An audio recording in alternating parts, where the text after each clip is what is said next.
De retour à Fahrenheit 89.1 avec nous en studio Tom Rodrigue. Tom, bonjour. Bonjour, je suis content d'être ici. Et t'es occupé ces temps-ci parce que tu t'es occupé de la soirée de court-métrage. Tu étais parmi ceux qui s'occupaient de la soirée de court-métrage qui ont été réalisés à Québec et qui avaient été présentés au Musée de la Civilisation tout dernièrement. Oui, les inédits. Et là, ton premier long-métrage documentaire sera présenté en avant-première au M&BAC. Le M&BAC, c'est...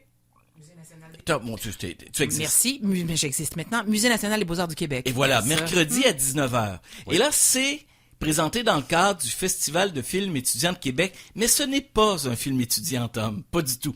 Moi, j'en ai parlé autour de moi. Hey, je reçois Tom. Il vient nous présenter, parce que t'as fait des courts-métrages. T'as déjà touché même dans tes courts-métrages à la politique, avec notamment Candidat vedette qui mettait en vedette Jacques Leblanc. Et là, les gens me répondaient, ah oui, son premier long-métrage documentaire. Hey, ça fait longtemps qu'il travaille là-dessus. C'est le cas? 2019. Oh! Fait que on dit souvent que documentaire, 6 ça ans. prend du temps. Fait que c'est un bon exemple. Que ça a pris un petit peu moins de 6 ans. Ouais, c'est ça. Parce que officiellement, c'est septembre 2019. Ce film-là, il s'appelle Les Chialeux, documentaire d'à peu près 90 minutes et qui s'intéresse à la politique québécoise. Vous interrogez là-dedans, Tom, je disais-tu du vous, je repasse C'est au-dessus. difficile, hein? Ouais, quand on se connaît de même. Ben Tu t'intéresses, Tom, là-dedans aux acteurs politiques, les députés, les ministres, également des journalistes. J'en nomme.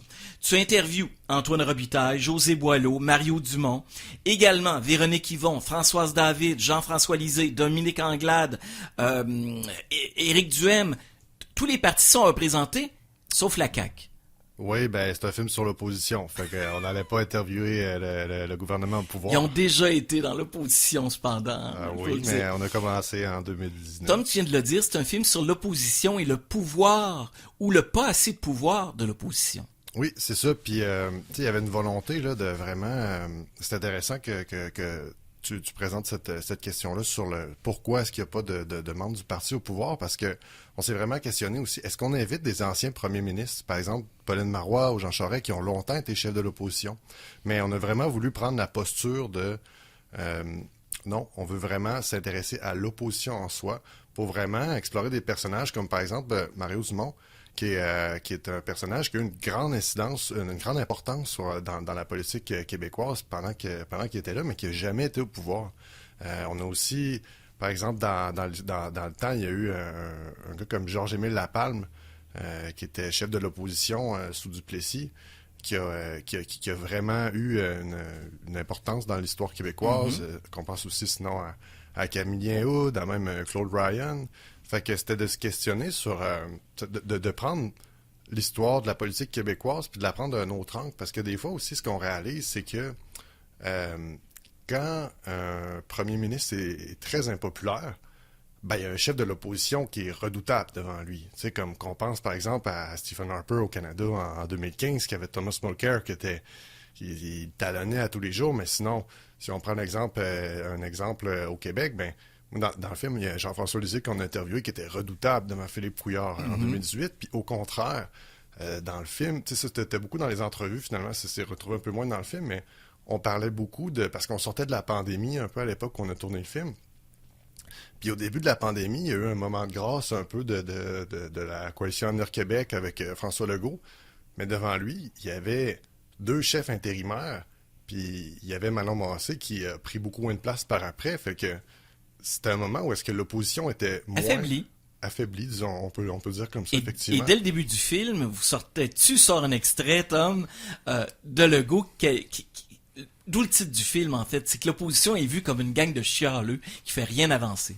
Effectivement. Ben, en fait, l'idée du film, c'était vraiment de partir de ce questionnement-là, puis de le déconstruire. Tu sais, c'est un peu... On a essayé d'avoir un titre un peu accrocheur, là, justement, avec ce terme-là, mais en réalité, notre volonté, c'est vraiment de déconstruire la perception qu'on peut avoir des fois des partis d'opposition qui ne serviraient qu'à chialer, mais au contraire, tu sais, parce que moi, c'est un message que j'aimerais qu'on retienne du film, c'est que l'opposition, c'est la démocratie. Tu sais, c'est vraiment l'existence de partis d'opposition, d'opinions divergentes, de pouvoir s'exprimer différemment, puis de que chacun se sente Et représenté. qu'il n'y aurait dans les pas partis. davantage même de pouvoir et de résonance si le mode de scrutin était différent, par de la proportionnelle entre autres, qui n'a jamais été réellement établi, là, malgré des promesses. C'est intéressant comme point de vue. Puis effectivement, quand on a commencé le film, nous autres, ce qu'on voulait s'intéresser, c'était vraiment de se dire, ben ça fait 40 ans que la majorité des Québécois perdent leurs élections. Fait que, est-ce que depuis 40 ans, les Québécois ne sont pas C'est représentés? que le parti au pouvoir, finalement, se ramasse avec quoi? 25, 30, 35% des voix au total. C'est ça. C'est à cause de la distorsion électorale. Un parti peut avoir 35% des votes, puis 75, 80 députés. Fait que, donc, effectivement, c'était de se questionner là-dessus. Puis, au départ, c'était pas tant l'objectif de se pencher sur le mode de scrutin, mais ça s'est imposé de soi. C'est ça qui est le fun dans le documentaire, c'est que... Il y a des hasards dans la vie, parce que le film de l'ONF qui sortait récemment, Les Perdants, s'intéressait à ça aussi. Hein? C'est un drôle de hasard. Ouais, effectivement, c'est dans l'air du temps, comme on dit. Mais là, qu'est-ce qui a fait en sorte que ce film-là, Les Chialeux, a pris autant d'années, Tom, pour que tu le réalises? Est-ce que c'est d'avoir les intervenants, de réussir justement, comme on dit dans le milieu, à faire du booking, de réussir à les avoir en entrevue? Est-ce que c'est ça ou c'est réellement une recherche de financement? Ben, c'est sûr que la recherche de financement, c'est un long processus. C'est le nerf de la guerre. C'est le nerf de la guerre, effectivement. Puis, ben, nous autres, on a essayé de transformer ça en avantage, dans le sens que, oui, au début, on a vraiment, à un moment donné, on s'est dit, bon, ben là, financement ou pas, on y va. Fait que c'est pour ça que les premières séquences, on a foncé. On a été filmé à l'Assemblée nationale, Madame Anglade, Madame Yvon, Madame Labrie. À ce moment-là, on savait pas si on allait réussir à financer le film au complet. Mais on a pris le pari d'y aller à fond. Et finalement, par après, ben, avec les recherches qu'on avait faites, les images d'archives qu'on avait récoltées, ben là, ça a fait boule de neige, puis on a réussi à avoir un dossier assez solide pour réussir à financer le reste du film, puis d'avoir des entrevues un petit peu plus élaborées. Et des entrevues qui vieillissent bien. Ben, on espère. En tout cas, on a essayé de poser des questions le plus intemporelles Que possible. vous rentrez votre équipe rentre dans l'intimité quand même. Dominique Anglade, ben dans l'intimité, mais on sort de l'entrevue puis on la voit travailler là, avec son équipe de communication au quotidien aussi. Absolument. C'était vraiment un beau Puis cadeau. elle l'a pas eu facile, elle, au PLQ. Là. Non, puis en tout cas, j'espère que le film, il y a cette qualité-là de la présenter, là, de redonner un peu, de rendre justice un peu à cette personnalité-là que je trouve qu'elle a été un peu traitée injustement suite aux élections de 2022, parce que je pense que c'est une personne intéressante, là. Puis en tout cas, nous autres, dans le cadre de notre documentaire, on a rencontré une personne très sympathique, très intéressante, puis qui avait vraiment... Tout à l'heure, je nommais là, la panoplie de gens, journalistes et politiciens qui ont participé au film Les Chialeux. Est-ce qu'il y a eu plusieurs refus? En fait, pas non. Non. En fait, on a eu une personne qui originalement avait accepté, finalement s'est retirée par après parce que, justement, comme tu disais au début de l'entrevue, ça s'est attiré un peu dans le temps. La personne avait accepté une fonction qui faisait en sorte qu'elle ne pouvait plus participer. Mais Tout le monde s'est prêté d'emblée à l'exercice. Ouais, c'est sûr qu'il y en a qu'on a travaillé un petit peu plus longtemps. Mario Dumont, ça m'a pris, je pense, 2 ans à réussir à le contacter. Il y en a qui se sont retirés, finalement sont revenus parce qu'avec la pandémie, ça a changé beaucoup la donne parce qu'on l'avait commencé avant la pandémie. Fait que là, c'est ça, avec toute la distance, le télétravail, il y en a qui sont devenus un peu frileux. Mais finalement, tout le monde qu'on a approché... Tom, on n'est pas d'une belle période parce que tu le soulignes dans le film, ça fait depuis 1985 que la barre du 50% des votes n'a pas été attribuée au parti qui dirige le Québec. Ah, ouais, en fait, c'est ça. C'est que les partis qui dirigent, il n'y en a aucun qui a eu plus que 50%. Depuis 1985. C'est ça. À C'est cause dire, quand de même. la distorsion du système électoral. Ça pourrait être un show de chaise, un film, un documentaire avec des politiciens. Inévitablement, c'est entrevue sur entrevue, entre autres. Mais il y a une partie d'animation, jeu vidéo, qui revient aux années 80. C'est quoi ce désir-là de faire un peu vintage? Ben, c'est intéressant parce que, il en parle un peu à un moment donné dans le film. Tout ça, ultimement, la politique, c'est un affrontement. Puis c'est une métaphore de l'affrontement par la parole. Je pense que c'est l'historien Éric Bédard qui en parle. Il dit plutôt que de s'affronter dans la rue, on s'affronte au Parlement avec des règles établies, puis par la parole. Jeu verbal. Ouais. Puis avec les jeux vidéo, on essayait d'amener un peu cette métaphore-là de la confrontation.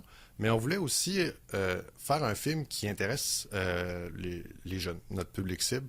Fait qu'on a pris un médium qui intéresse beaucoup les jeunes de 18-35 ans. les jeux vidéo rétro. Puis j'avoue aussi que moi, qui m'intéresse beaucoup, là, ce qui me fascine beaucoup, cette période de l'histoire des jeux vidéo là, où est-ce que on faisait des représentations avec très peu de pixels, donc c'est ce qu'on appelle le pixel art.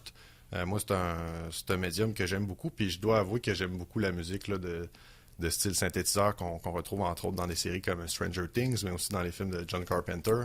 Moi, c'est quelque chose qui... C'est pas parce que la politique est un film d'horreur, là. Non, non, non. Mais parlons-en de politique, parce que, Tom, t'es impliqué... La compagnie de production, c'est Phare Bleu. C'est ça. Phare Bleu, c'est quand même engagé politiquement. Hein? Il y a un côté pamphlétaire à la démarche des productions qui émanent de Phare Bleu. Ben, c'est intéressant ce que tu dis parce que je pense que c'est ma copine qui fait la narration d'ailleurs dans le film, Vanessa Dion, qui me parlait récemment parce que la ligne artistique de Phare Bleu, c'est des films de genre et ou à connotation historique. Puis c'est Vanessa, ma copine, récemment, elle me faisait remarquer, ouais, mais c'est plus des films politiques que vraiment des films historiques, dans le fond, que vous faites. C'est une bonne question. Moi, on essaie quand même de toujours aller chercher, parce que souvent, quand on parle d'histoire aux gens, les gens vont penser le Moyen-Âge, puis Deuxième Guerre mondiale. Puis Non, l'histoire contemporaine. Ben, moi, c'est ce que j'aimerais apporter avec Phare Bleu, c'est qu'on parle d'histoire, mais qu'on puisse parler d'histoire comme, par exemple, depuis 1985, la réforme du mode de scrutin, la C'est de l'histoire électorale. politique. Il y a On pourrait une dire histoire ça. là-dedans. Ouais. Ouais, effectivement. Il y a beaucoup de préoccupations politiques. Puis je pense qu'on essaie de l'aborder d'un autre angle en adaptant le point de vue des partis d'opposition. Tom, Les Chialeux, c'est présenté en avant-première. C'est mercredi de la semaine prochaine. C'est à 19h au Musée national des beaux-arts du Québec. On peut réserver, on peut arriver sur place, acheter notre billet. Quelle est la méthode? Oui, c'est une très bonne question. Je sais que le Festival du film étudiant de Québec, ben, ils ont une plateforme où on peut acheter des billets, donc je présume qu'on peut passer par là. Sur leur site, sur le ffeq.ca, ça redirige vers la plateforme, le point de vente. Et puis, ben oui, ils auront possibilité à l'entrée Tant aussi. vous avez un distributeur, c'est Cofilm, non? Oui, c'est ça. Ce qui veut dire que, oui, ça c'est la primeur mercredi prochain, mais le film va avoir une vie après ça. Oui, c'est l'objectif. On n'a pas encore de date de confirmer, mais on travaille fort là-dessus. Pour une sortie en salle éventuelle. Ouais. Ça s'appelle Les Chialeux, mercredi prochain, 19h, MN-BAC, Musée national des beaux-arts du Québec. Tom Rodrigue, réalisateur du film Les Chialeux, merci beaucoup. Merci beaucoup. Puis à bientôt, Tom. À bientôt.